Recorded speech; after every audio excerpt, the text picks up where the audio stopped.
Today we're going to talk about some of the kings of medieval times. And we're going to start with a guy named William the Conqueror. William was actually from France, and he took over England in 1066.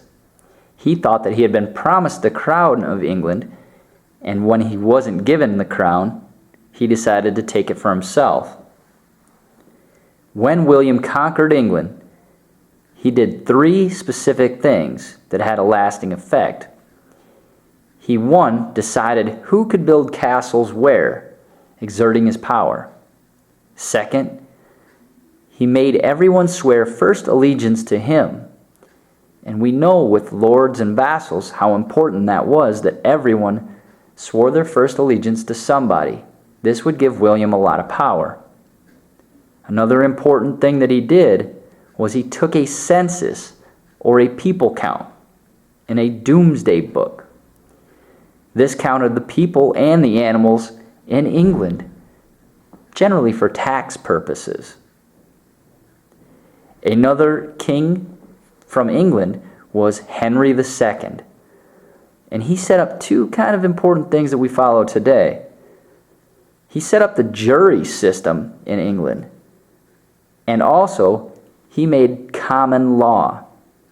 Common law is law that is the same for everyone. He did, however, lose a fight with the church. He picked a fight with Thomas Becket over trying clergy in royal courts. Eventually, Thomas Becket was killed by Henry's knights in his own church. Becket was declared a martyr and a saint, and Henry II had to back off. The Canterbury Tales is a book written about several people visiting Thomas Becket's tomb.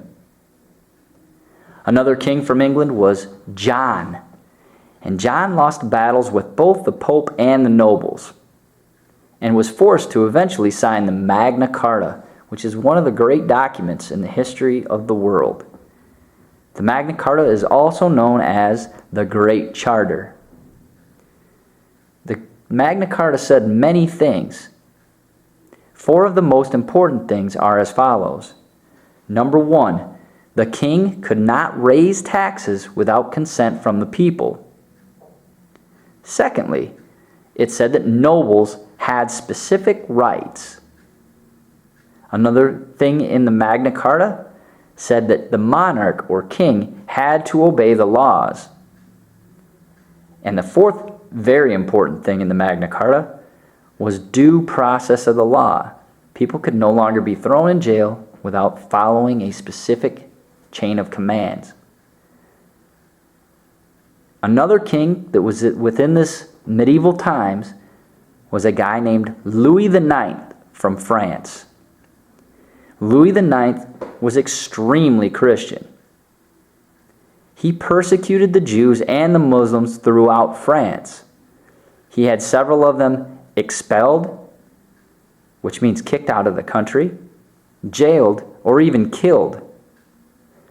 The Christian people thought very highly of Louis IX and accepted what he had done to these people.